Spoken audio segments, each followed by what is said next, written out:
Ako raw po ay defensor ni Diskaya. Palagi niyang ipinipilit yun. Hindi niya makalimutan ang sinabi ko na nung ako po ay nasa Blue Ribbon Committee, tungkulin ko po kasi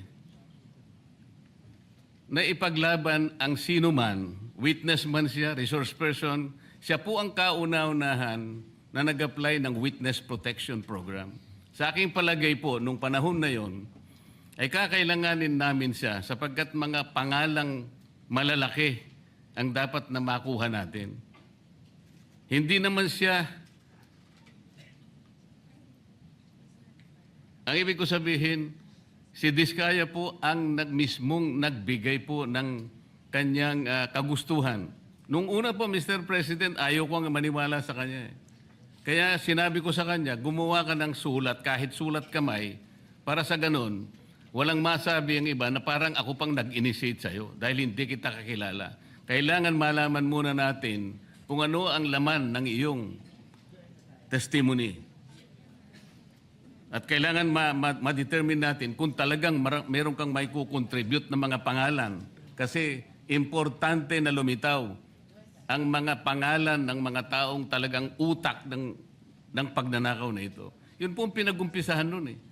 Dahil mabigat ang kanyang gagawin, Mr. President, nakita ko sa kanyang kagustuhan na siya sumailalim sa Witness Protection Program. Kinilala ko naman yun, Mr. President. Malalagay nga sa alanganin ng buhay niya. Yun po naman ay nakalagay sa batas eh. Bakit ngayon akusahan ako na ako pa ang nagdidepensa sa kanya? Nandun naman po sa batas eh.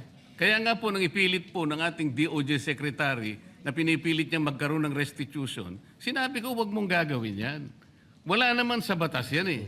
Ipipilit ninyo sa pamagitan ng memorandum ninyo na kahit wala sa batas para siya maging katanggap-tanggap na witness protection program witness, ay gagawin niyong mag-restitute siya. Wala po sa batas yun, Mr. President. Yun po yung nilalaban ko. Kung napagkamalan niya na dinidepensahan ko, hindi po pwede yung ganon, Mr. President.